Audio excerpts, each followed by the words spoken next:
भगवान महादेव के भक्तों के लिए बहुत कुछ कहा है। कल हमने महाशिवरात्रि निमित्त बहुत सारी कथा आपके समक्ष कही। इसमें भगवान महादेव जी ज्योति में से नाद स्वरूप भगवान शिव प्रकट हुए और नाद स्वरूप में थे भगवान शिव जी स्वयं प्रकट हुए। और भगवान महादेव ने ब्रह्मा और विष्णु को सुंदर संबोधन किया है। दोनों को कहा वत्स, आप दोनों मेरे पुत्र हैं।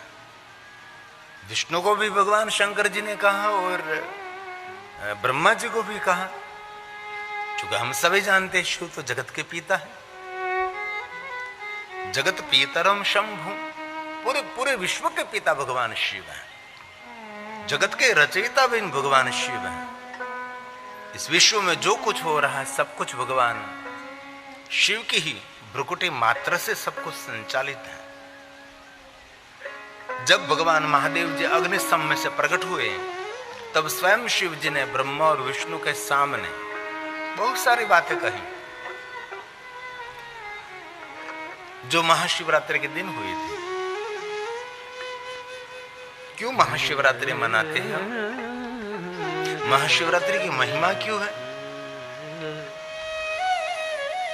हम सभी जानते हैं कि महाशिवरात्रि भगवान महादेव के लिंग प्रकट के दिन है। महाशिवरात्रि के दिन ब्रह्मा और विष्णु ने प्रथम बार भगवान महादेव के निराकार लिंग स्वरूप का पूजन किया है।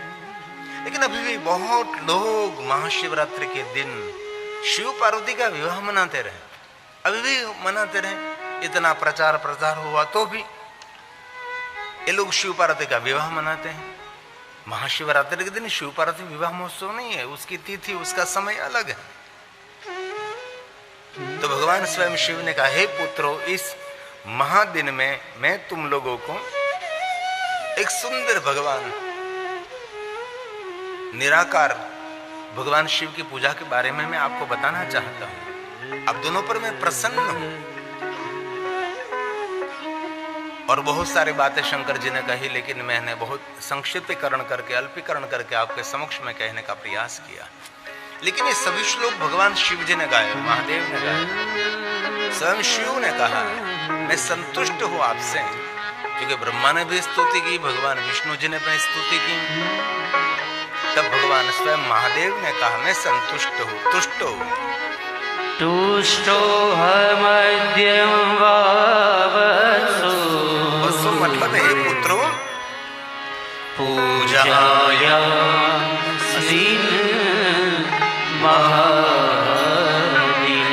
आज का दिन कोई सामान्य दिन नहीं रहेगा। आज का दिन ये महान दिन रहेगा, जिन दिन को महाशिवरात्रि कहते हैं। जैसे महाशिवरात्रि वैसे महादिन भी कहा गया है। इस दिन भगवान महादेव जी स्वयं लिंग स्वरूप में भगवान प्रकट हुए और इस दिन से भगवान शिव जी की पूजा निराकार रूप में प्रारंभ हुई। और स्वयं भगवान शिव जी ने कहा, आज मैं लिंग स्वरूप में आपके समक्ष प्रकट हुआ हूं, इसीलिए आज के दिन को महाशिवरात्रि कहा जाएगा और आज का दिन सुप्रसिद्ध होगा। और ये तिथि मुझे बहुत प्रिय रहेगी। तिथि रेशा मम प्रिया, ये तिथि मुझे बहुत प्रिय रहेगी। इस दिन को महादिन कहते हैं, इस दिन को महाशिवरात्रि कहते हैं। भविष्य में इनकी बहुत सारी महिमा रहेगी। शिवरात्रि रीति ख्यातम, पूरे विश्व में उसकी ख्याति रहेगी महाशिवरात्रि की। और हम सभी जानते हैं पूरे विश्व में सभी जगह पर जहां जहां शिव परंपरा, जहां सनातनी परंपरा, वहां सभी स्थानों पर भगवान महादेव की निराकार लिंग स्वरूप का प्राकट्य दिन महाशिवरात्रि की बड़ी महिमा है। ये दिन पुण्य देने वाला, हमारा मंगल और हमारा कल्याण करने वाला ये दिन है, जिन दिन को महाशिवरात्रि कहते। जो गई काल हमने महाशिवरात्रि उत्सव मनाया, सुंदर दीपमाला प्रज्वलित के सबने अपनी अथाशक्ति अनुसार, अपनी मति अनुसार भगवान महादेव का पूजन किया, अर्चन किया, दान किया, बहुत सारा भजन अर्चन सत्संग किया। इस दिन की बहुत सारी महिमा है। ये स्वयं भगवान शिव जी ने गाया,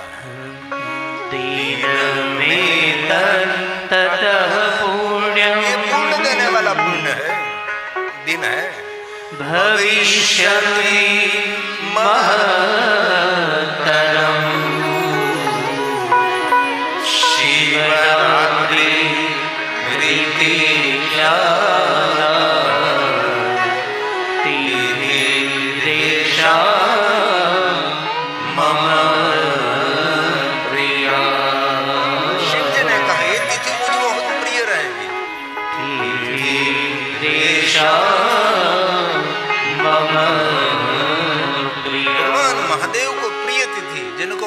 महाशिवरात्रि कहते हैं, महादिन कहते हैं।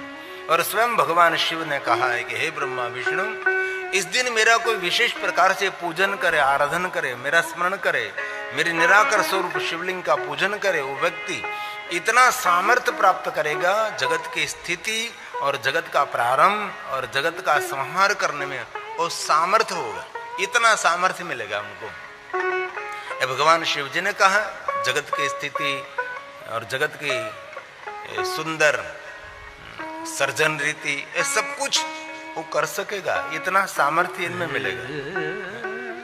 महाशिवरात्रि के दिन विशेष प्रकार से उनकी विधि बहुत लंबी बताई गई है, लेकिन भगवान शिव जी का ये वचन है, कुर्यात् जगतः कृत्यम, जगत का सर्जन करने का सामर्थ्य उनमें आएगा जो महाशिवरात्रि के दिन सुबह ब्रह्म मुहूर्त लेकर पूरे दिन से लेकर पूरी रात्रि, दूसरे दिन ब्रह्म मुहूर्त तक और सूर्य उदय हो वहां तक जो मेरा पूजन करता है, उनमें स्थिति पालन संहार करने का सामर्थ्य उनको मिलेगा। ऐसा भगवान शंकर जी ने कहा है। ये सभी श्लोक महादेव ने गाए। काले तु यः कुर्यात्, इस महाशिवरात्रि के दिन कोई निरंतर शिव का पूजन करे, 24 घंटे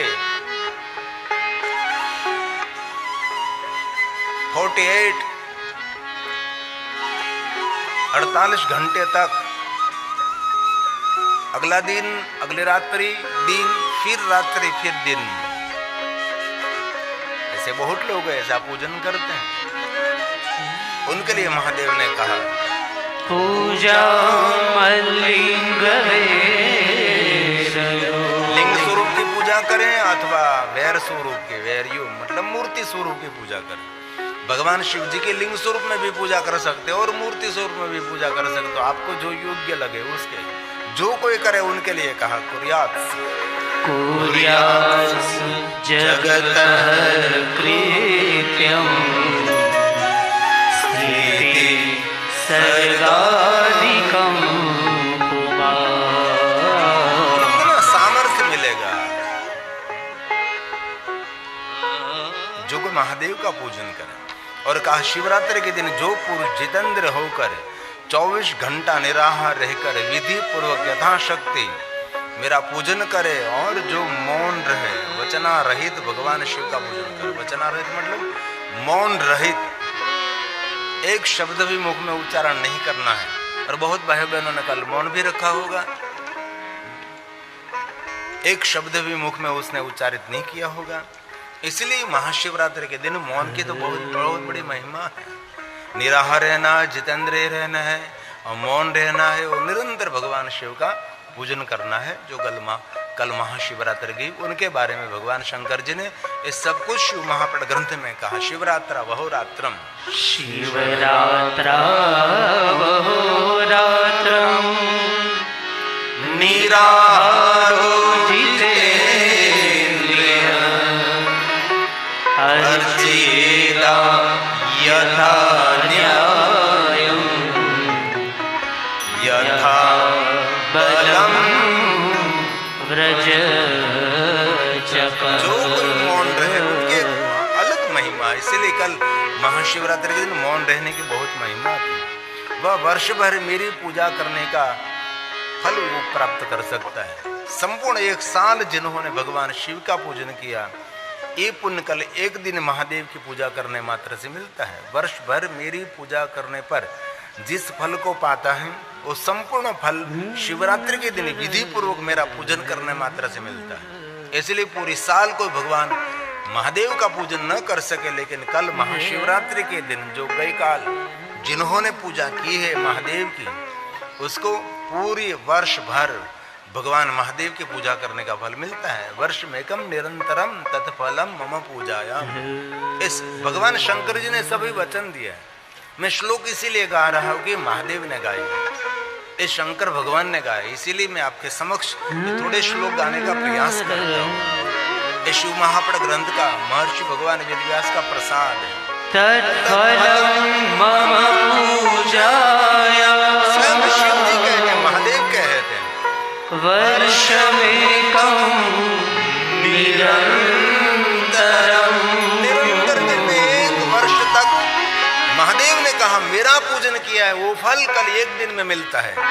तत्फलं लभते सद्यः शिवरात्रो मदर्चना शिवरात्रो मदर्चना।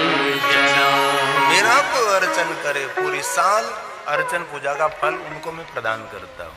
और एक बात याद रखना, जैसे जो कोई मनुष्य आद्रा नक्षत्र माक्षर मास में भगवान शिव जी का पूजन करते उनको 100 महाशिवरात्रि का तो पुण्य मिलेगा। और भगवान महादेव ने कहा वो मनुष्य मुझे कार्तिकेय समान प्रिय रहेगा।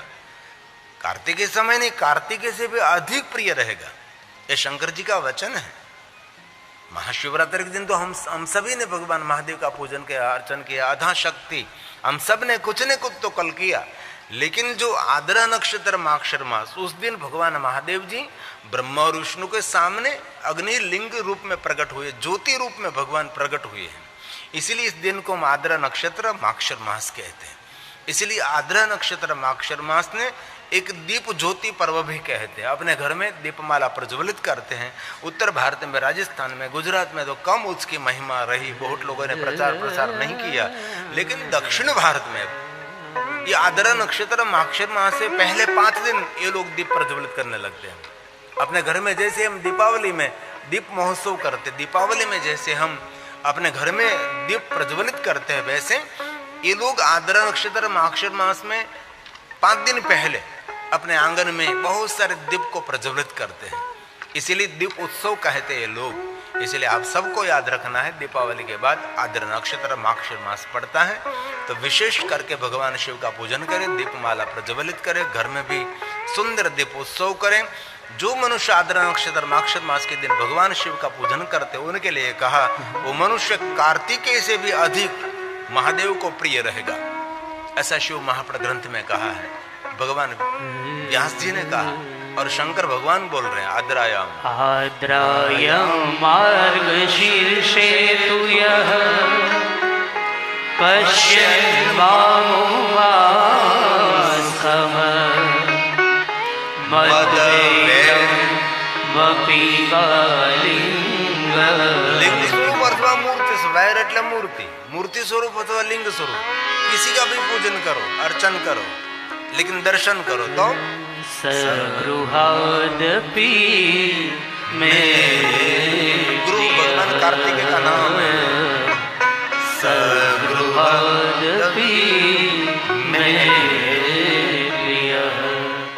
इसलिए भगवान व्यास जी का सभी वचन है। और कह दिया उस शुभ दिन ने दर्शन करने मात्र से जो पर्याप्त मात्रा में फल मिलता है, उस दिन जो पुण्य मिलता है, फल मिलता है, इस फल का वर्णन स्वयं शिव ने कहा मैं भी नहीं कर सकता। फलम वाचकम गोचरम, जो महाशिवरात्रि के दिन भगवान महादेव का पूजन अर्चन करने का फल मिलता है, इस फल का वर्णन स्वयं शिव भी नहीं कर सकते हैं। और आद्रा नक्षत्र माक्षर मास में जिन्होंने भगवान महादेव का पूजन अर्चन किया है उसके पुण्य का भी फल कोई वर्णन नहीं कर सकता। और ब्रह्मा जी ने नारद जी को कहा था कि जो कोई मनुष्य शिव महापुराण कथा का श्रवण करते हैं और कथा श्रवण करने का जो फल मिलता है, इस फल का वर्णन भी नहीं हो सकता। जो कोई मनुष्य भगवान महादेव के लिंग स्वरूप अथवा मूर्ति स्वरूप का दर्शन करे अथवा उनका कोई पूजन करे, अर्चन करे, उनका जो फल मिलता है। इसलिए हम सभी हमारे भाग्य की सराहना करते हैं कि हम कितने सभी भाग्यवान हैं कि हम लोगों ने महाशिवरात्रि के दिन भगवान महादेव का पूजन किया, अर्चन किया, भगवान की हमने कथा का श्रवण किया। हमारा कितना बड़ा भाग्य है। ये भगवान स्वयं गाते हैं अलम दर्शन मात्रेण फलम दर्शन मात्रेण तस्मिन् दिने शुभे। कल शिव जी की पूजा नहीं हुई लेकिन कल शिव जी का दर्शन हो गया तो भी समझो उनका सर्व प्रकार से मंगल और कल्याण हुआ। अभ्यर्चनं चेदधिकं फलं वाचा गोचरम्। ये सभी वचन भगवान महादेव के हैं। अब बहुत सुंदर बात आ रही है। ध्यान दीजिए थोड़ी देर के लिए। यह लिंग भुक्ति और मुक्ति का साधन है। जो भगवान महादेव का लिंग स्वरूप है, ये जीवन जीने के लिए जो भोग चाहिए, घर चाहिए, रहने के लिए जो कपड़ा चाहिए, बहुत सारी सुविधा व्यवस्था अपने जीवन निर्वाह के लिए चाहिए, उसको कहते भोग। भक्ति तो आप में है, इसीलिए तो आपने शिव का पूजन किया, शिव जी का दर्शन किया, भगवान की कथा श्रवण की, भगवान शिव जी का स्मरण किया। लेकिन जो भगवान महादेव की भक्ति करते हैं उनको संसार का भोग मिलता है। इस शिवलिंग को दर्शन करने से, पूजन करने, अर्चन करने से भुक्ति मुक्ति साधनम। जो कोई मनुष्य दर्शन करता है अथवा शिवलिंग को स्पर्श करते हैं अथवा शिवलिंग का ध्यान करते हैं, 3 परंपरा दिखाए। शिवलिंग का दर्शन करो, अर्चन तो करो, शिवलिंग को स्पर्श कर जो पवित्र हो, तो शिवलिंग का ध्यान करे। जंतु तम जन्म मोचा का, जन्म और मृत्यु के इस फेरे में से वो मुक्त हो जाएगा, वो जीवात्मा मुक्त हो जाएगी। कितनी सुंदर बात कही। इसलिए महाशिवरात्रि और आद्रा नक्षत्र कभी किसी को भी भूलना नहीं चाहिए। हमारे सबके लिए मंगलकारी और कल्याणकारी है। भोगावह, संसार का सुख देने वाला है। भोगावहमिदं लिंगम, ये महाशिवरात्रि भुक्ति मुक्त्येक साधनम।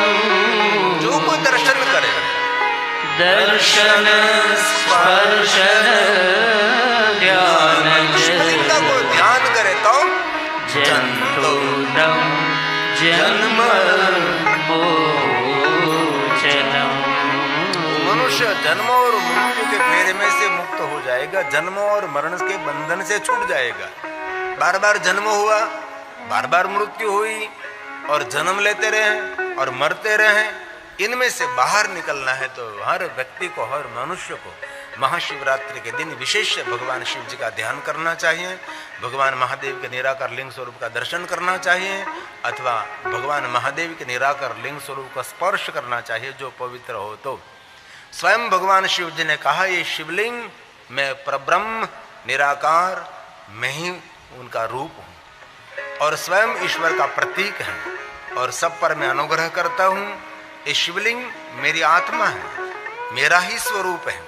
भगवान स्वयं ने कहा, साक्षात निराकार ब्रह्म का ही प्रतीक है। अहोमेव परम ब्रह्म, ये मेरा ही स्वरूप समझो। निराकार भगवान महादेव का लिंग स्वरूप स्वयं शंकर भगवान का स्वरूप है, परब्रह्म स्वरूप है जो सगुण है। क्योंकि शिव जी सगुण भी है, निर्गुण है, सकल है, निष्कल है, आकार है, निराकार है, निर्विकार है, ओमकार है। भगवान शिव जी सब कुछ है। इसलिए स्वयं शिव जी कहते हैं शिवलिंग क्या है, ये स्वयं मैं हूँ। अहमेव अहमेव परं ब्रह्म मत्स्वरूपं कलाकरम्। ये शिवलिंग मेरा ही स्वरूप समझो, ये मेरा ही रूप है, मेरा ही स्वरूप है। साक्षात ईश्वर का स्वरूप समझो उनको।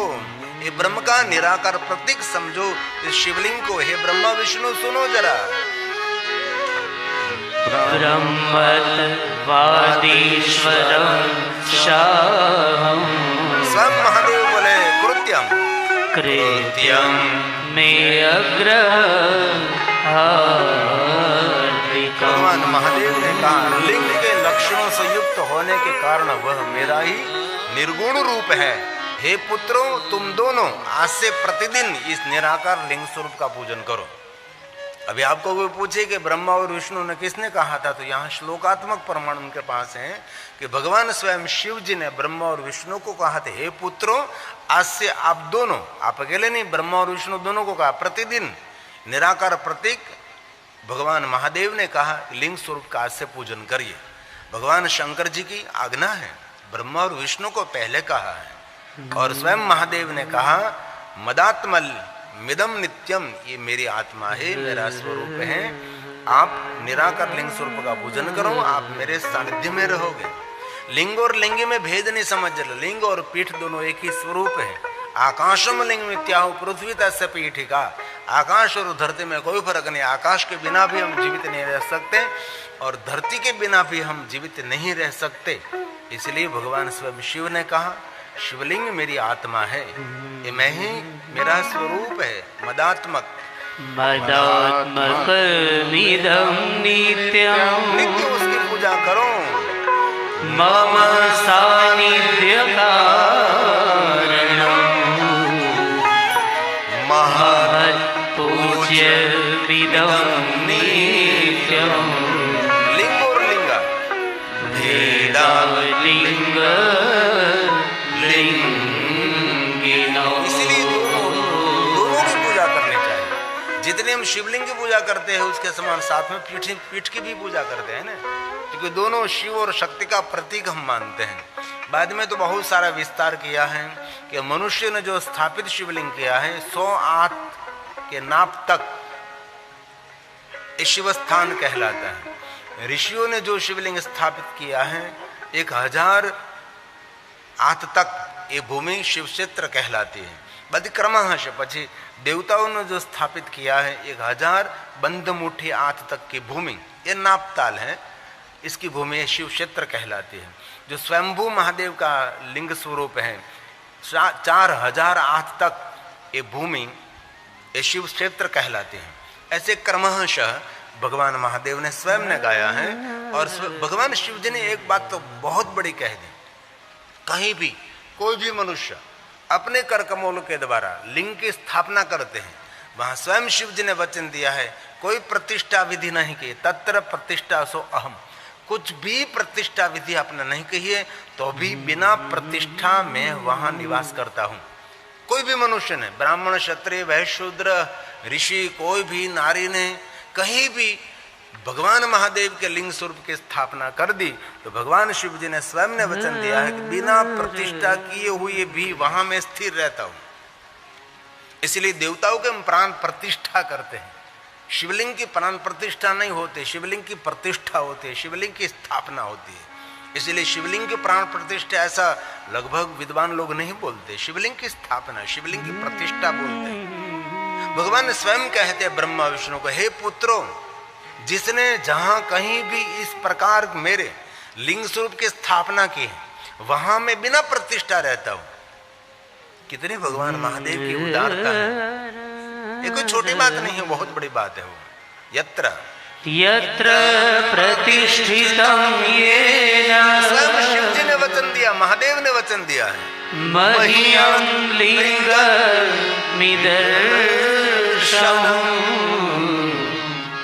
तत्र प्रतिष्ठितः सोऽहं प्रतिष्ठो अपि वत्सको